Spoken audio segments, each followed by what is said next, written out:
Okay, very briefly, because this is Skirmish and I've got food on me. I don't even know why I'm doing a review for this, except that I said I would do one in the end of the playthrough video.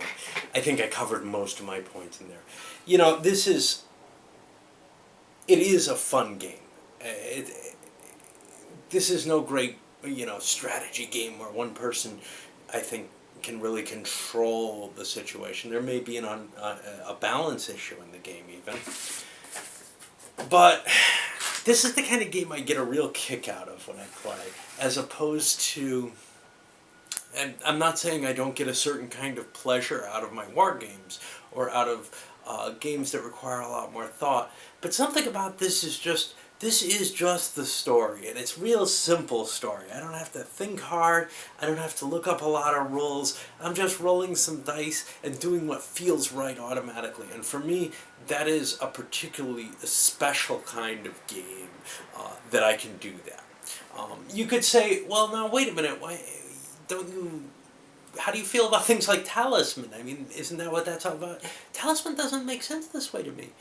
Talisman, I don't feel like I'm thinking, but I feel like I'm not doing anything of interest. Everything's kind of slow.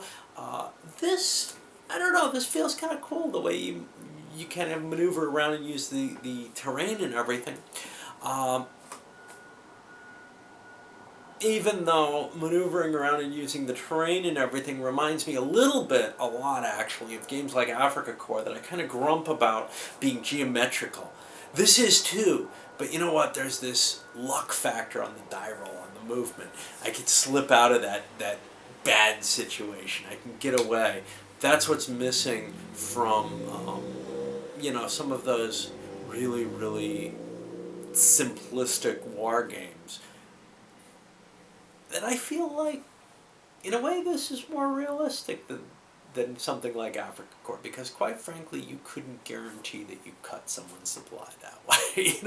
The whole principle of what you're doing in the game, the reason behind those games, is almost completely antithetical to warfare. Warfare is a risk, and this game has a very heavy risk element. It fails completely as a simulation. I mean, it's a kid's game. It's a children's game, and I loved it when I had it. I still kind of like it.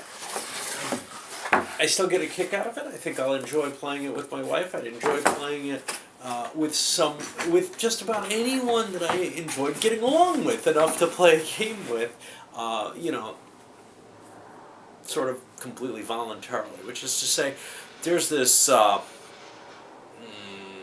guilt factor. I should go out and go to the gaming group, and not just guilt, but optimism. Maybe I'll meet some people that mesh with me really well. Man, I know that it's not going to happen.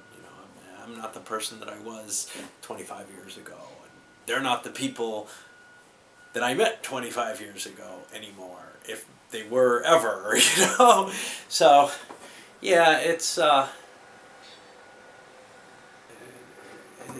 just that whole side, the playing in an opposed situation where I'm just around people I really like. I don't think that's going to be available again, except, with someone that I've chosen to share a life with, basically. Oh well. Anyway, this one I think is a real kick. Very, very accessible. I don't know what they say. They say ages 10 to adult. I think you can definitely go significantly earlier than that without having, this is a very simple game. I've seen people well under 10 playing Combat Commander. This is much easier to get the principles. The only tricky part to this is the rule book itself is too vague. It leaves too many things out. So you kind of have to have someone willing to hash out what those rules mean. And it may be that two 10-year-olds will just get in a fist fight over this game, or two 18-year-olds, or whatever. Component-wise, it's kind of cool. I like the little stack pieces. They're kind of clumsy, though. I drop them. I'm kind of clumsy. They're kind of clumsy-inducing. I really like the little historical books that came with it. At that age, it was just so great to have that. I had like one American history book that I spent, I don't know how many, just months where I'd read it every night and just read it and reread it and reread it. It had beautiful paintings and everything. This, I think, has some nice pictures as well. And this kind of fit in with it. Well, it's all black and white, but it's got covering. You know, Saratoga campaign is in here. New York, New Jersey campaigns. It's got some interesting detail in here that, you know, most people probably, unless they've at least somewhat studied the American Revolution, wouldn't know. And I think that's one of the cool things about the whole series is they give you this historical, you know, appetite whetter. The games themselves, this is my favorite. I'm not sure it's necessarily the best game. As a game, like I said, it may be unbalanced, it may have problems. Broadsides is probably the best single game. It's just this pure strategy game with almost entirely chess-like maneuvering. And then everything moves like rooks, though. Dogfight is a fun little card game where you get to, it's not just a card game, you're on a board. I think the cards are used for firing, if I recall correctly. Movement's done with dice, but you line up your shots with airplanes and try to shoot each other. And it's just cute. Actually, more on the lines with this. I kind of like it. Probably second best. And then the other one, Battle Cry, is to me problematic because you're building these lines of troops and doing jump maneuvers. And it just does not feel like warfare at all. This thing actually feels kind of like the Revolution, you know? I mean, at some very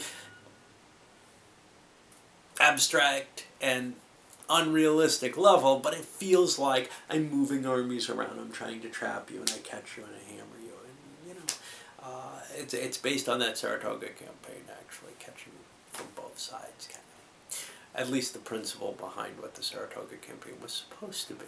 Not that it worked out that way. All right, up this goes, and again, I'm not sure why I'm reviewing this. I think I said enough in the playthrough.